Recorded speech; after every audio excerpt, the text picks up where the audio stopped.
Hi, it's Esmeralda Teresa Hernandez Polanco. Today I'm going to read something from my journal in high school. I was a huge journaler in high school, even in college. So I found some journals, a journal that I had in college. This one was a little bit more career oriented, like what do you want to do when you're older, sort of empowering prompts. I've journaled my whole life because I think I have a lot to say. And I used to write my thoughts down. And now that I'm older, I tend to just process and say them out loud.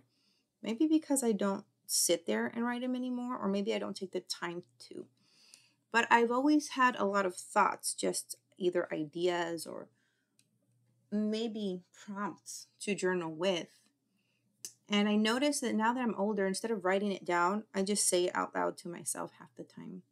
And this is my journal from high school. This is me here. That's me. That was my friend in high school. That's Lourdes. And my friend Nicole. The three of us were great friends. I maintained contact with Nicole and would see her every once in a while when I was, before marriage. And when I was at her first wedding, and then she, had a divorce. And now she's remarried, happily remarried. And then I haven't seen her since I was 19 years old. So we lost contact with one another. This is my little brother Emmanuel when he was a baby. I have other pictures in here. This was a good friend of mine, Albert, from confirmation classes, and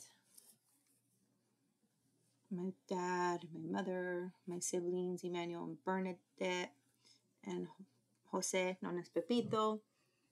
This was a cousin's. We went to Mexico that year, and this was my mom's cousin's baby. That's one of my tios from Mexico.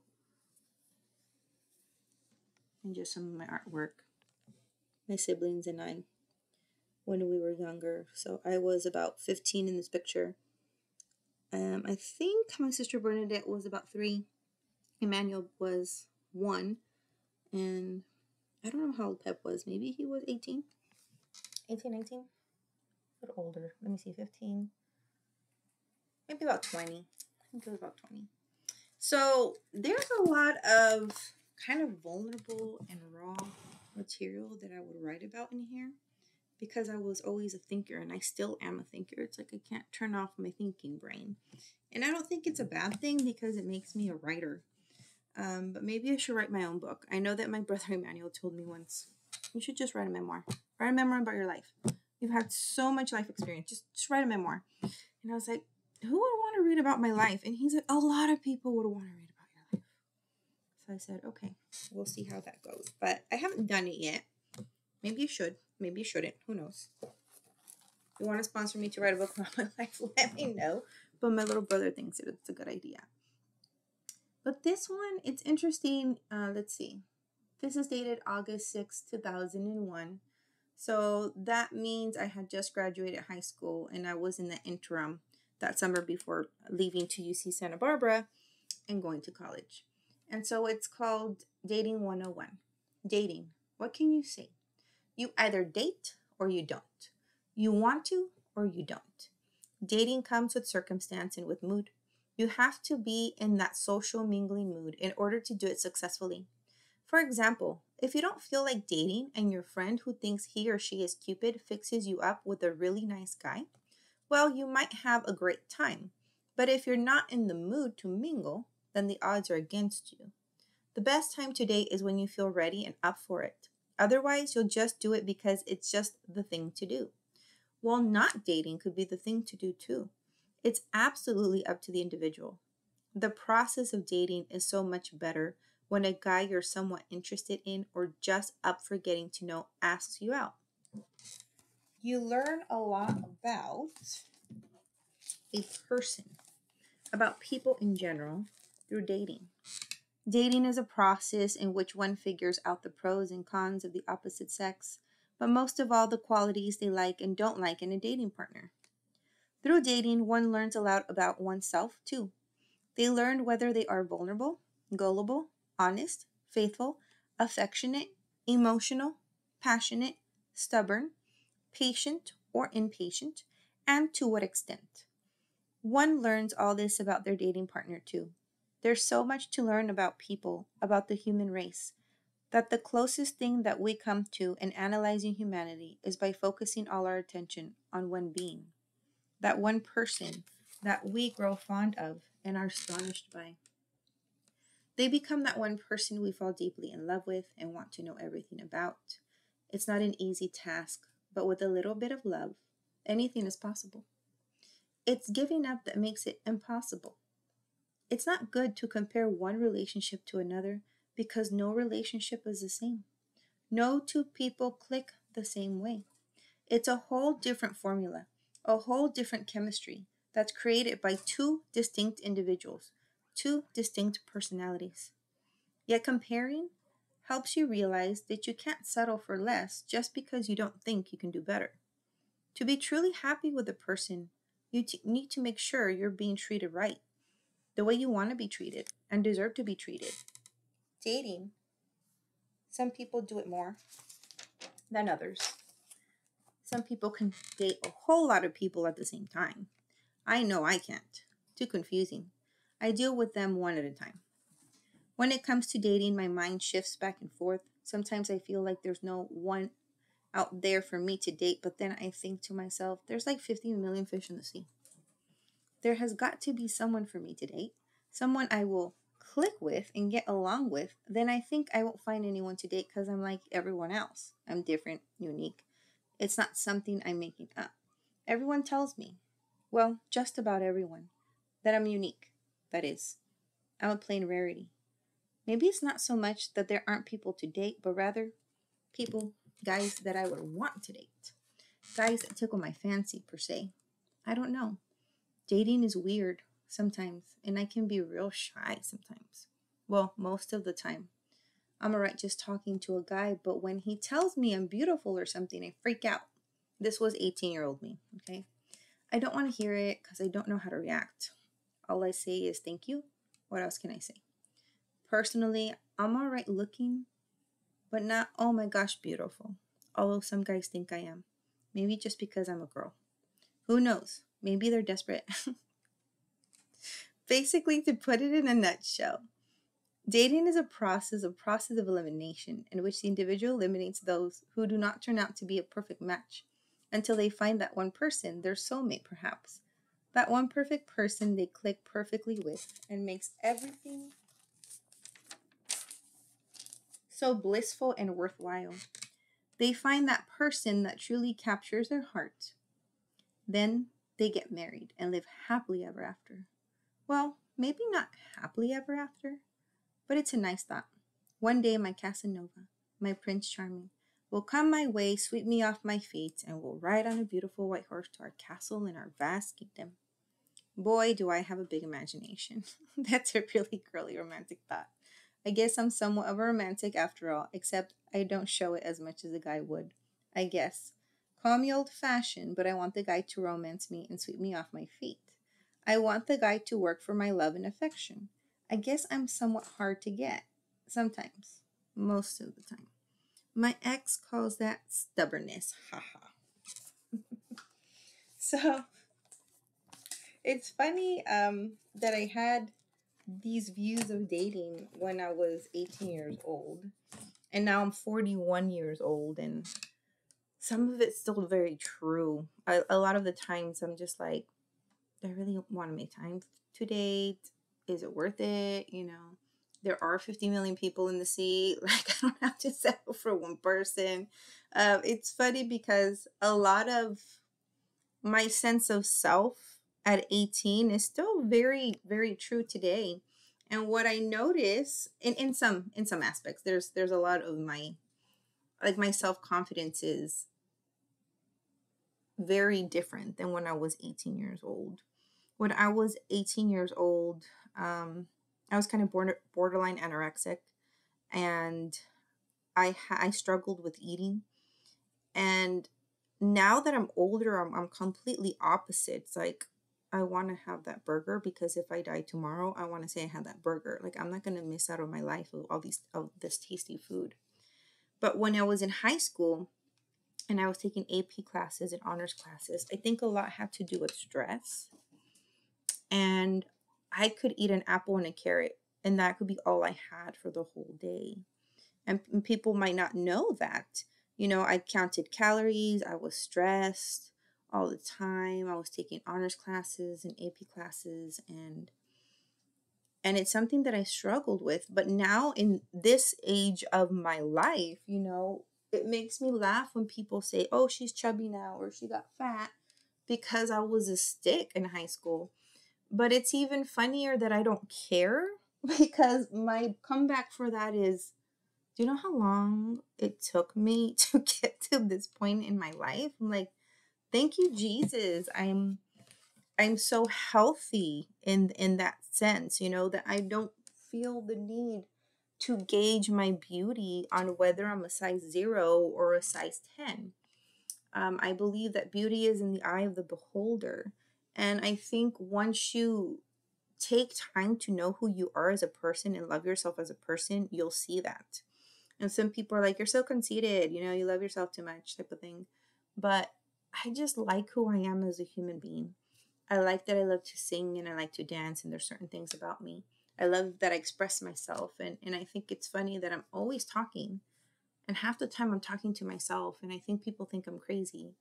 But it's because I'm not journaling. I think since I've had children, I don't have time to sit and journal the way I used to. And I used to sit there, you know, sometimes for an hour and just journal everything that was running in my mind, because my mind can run like a mile a minute, and I think of so many things. And it's funny how sometimes people say, "You speak too fast, slow down." And I'm like, do you know how my brain works? My brain can be thinking of 5 things at once, and it's just like pew pew pew, neurons firing, and which is why it makes more sense for me to write things down. I write things down so I can gather my thoughts and make sense of it, and then I can make sure that I'm coming across the way that I want to come across, which is why I write a lot. And it's funny how I found this other journal. I think I was engaged to my ex-husband actually around this time. No. I had just started dating him. I take it back because I'm looking at the date. Okay, so I had just started dating, and I like that I put my name Esmeralda Teresa Hernandez, Reina de mi Rumbo. You know, kind of like the queen of my own palace or my own space. And I always tell people that cada quien puede ser reinas de su propio rumbo. Like each one of you can be a queen in your own house. It's cool. But this is dated December 6, 2010. And I'm going to share this journal entry with you. So I had just received my master's degree in May 2010. I had just met my ex-husband in October 2010. So I think I had just started dating him, and we weren't exactly boyfriend and girlfriend yet. But it's funny that I wrote this entry about my life goals. And I can actually sit here and say that I can check some of these off as I go along. And I'm proud of myself in looking at what I wrote in 2010 and saying, hey, I did a lot of these things I said I wanted to do in 2010. So I'm sort of giving myself kudos here. So don't underestimate the power of writing your goals down. So I call it goals. I begin this journal today to help me find some clarity in what it is that I want to accomplish in my lifetime. I have so many goals, personal and career goals, but somehow I don't feel that I have enough life to accomplish everything that I want to do. I've been thinking over and over again about what it is that I want to do, what's a priority, what's a reality, what's a dream, and what's a dream that can become a reality. Sometimes I feel that I'm trying to rush my life because I think too much. Yet other times I live so much in the present that everything else ceases to exist. One thing I know is that I must thank God for my blessings. I'm a lucky woman in this world. Furthermore, I'm not changing for anyone but myself, because that is how God intended me to be, just the way I am, with a few loose screws and some set just right, my head screwed on straight. That's a plus. Okay, so to continue, I want to write some of my goals. And I came up with these back in 2010. 1, be kind and loving to others. I think for the most part in life, I've been kind and I've loved my kids with my whole heart. And those who have been loved by me, I've loved you hard. And for the most part, I try to be kind to everyone until you give me a reason not to. Be hardworking. I was always hardworking in my career. No matter what I did, I took pride in my work. Smile often. I don't know if I smile as much as I used to. Um, but I think there's moments, like my children make me smile, and certain, funny Instagram memes make me smile, and funny movies make me smile, and me being goofy makes me smile. Just, I make myself laugh half the time. So I could say, maybe I smile often. Sing often, check, for sure. Dance often, check, for sure.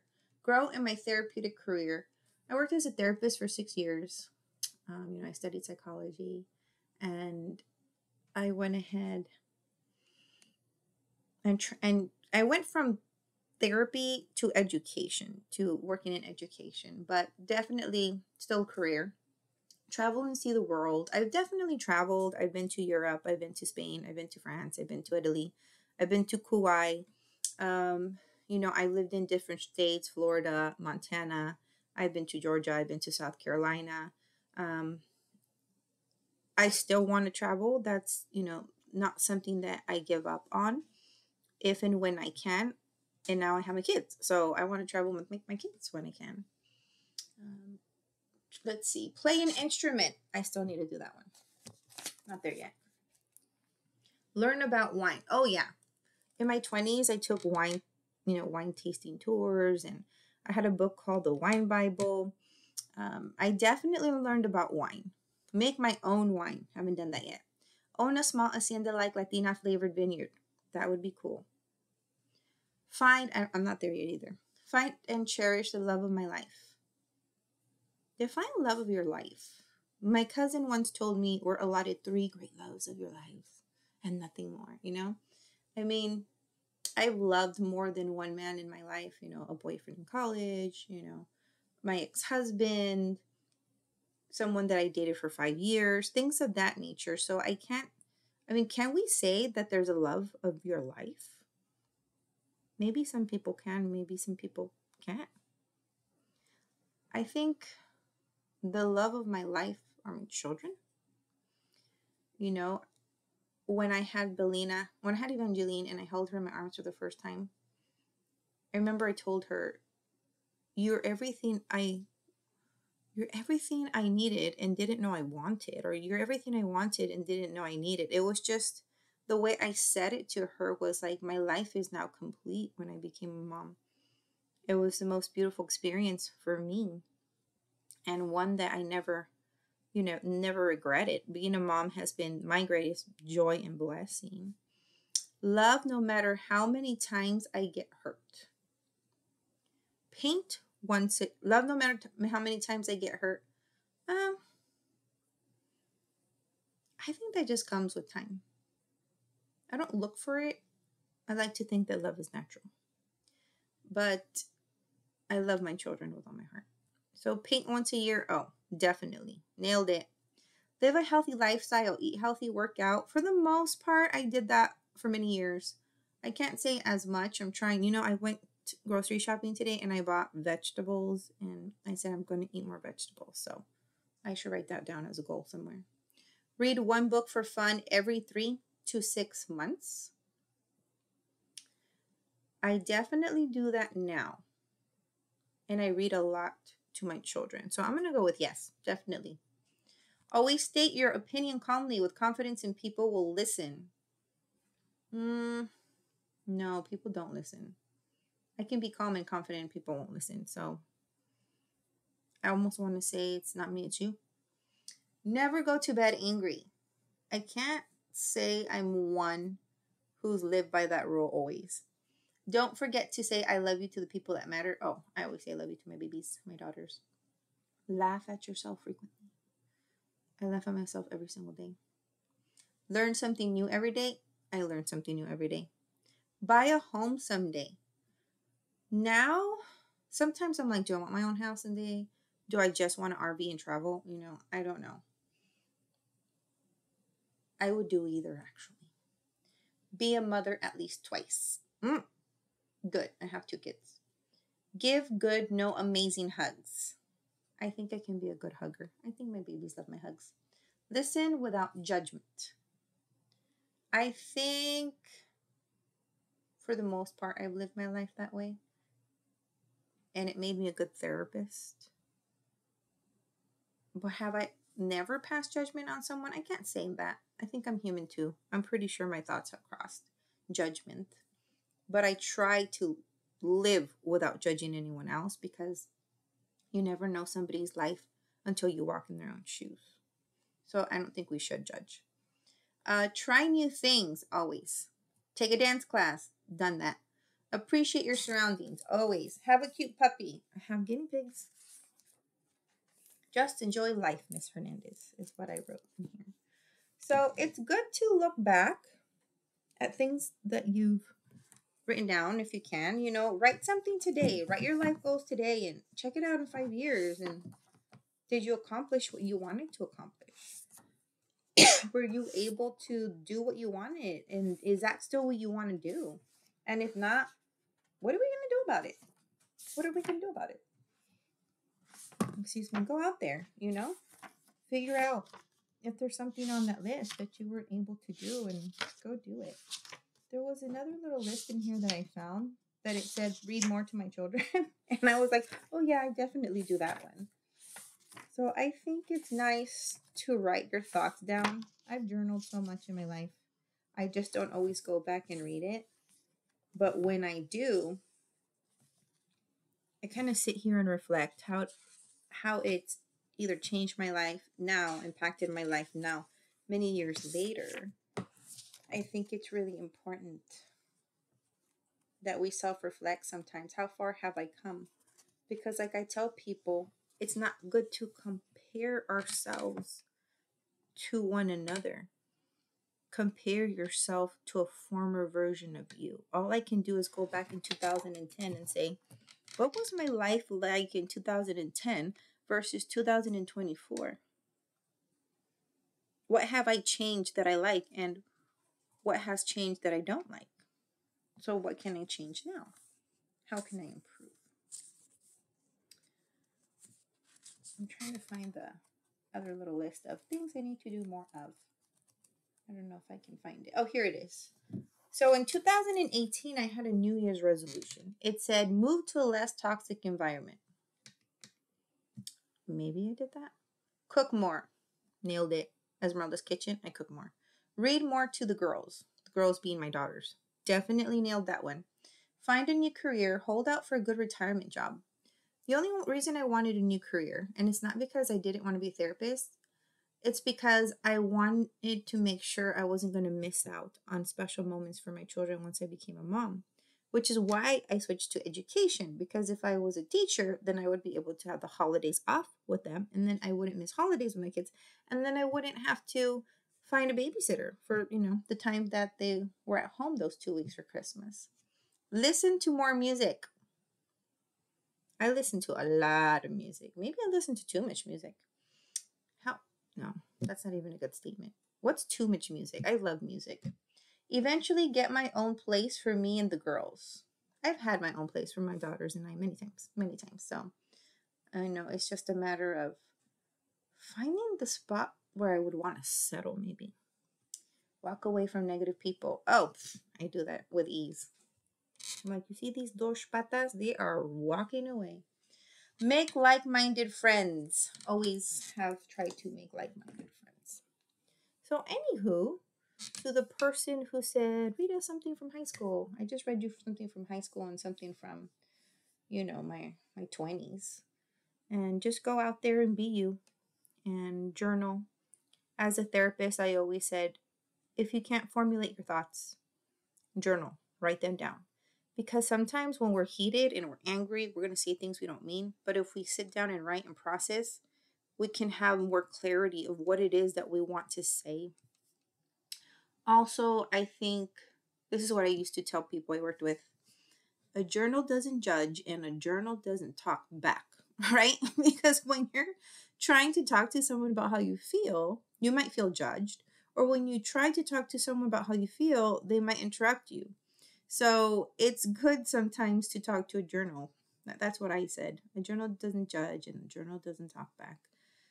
It doesn't mean that you can't share your thoughts with someone. You definitely can. But I think at this age in my life, I'm better at being able to share my thoughts if asked. And more so, I think I'm able to speak the way I do because I have so many years' experience of writing what was always in my thoughts and in my hearts. And now I speak my thoughts in my hearts and it comes out like this. So if this is helpful for you, awesome. If not, click next and watch something else. You know what I mean? If I'm not your cup of tea, keep on scrolling. But anywho, have a great night. And if there's anything else that you want me to read or share, let me know. Have a good night, everyone.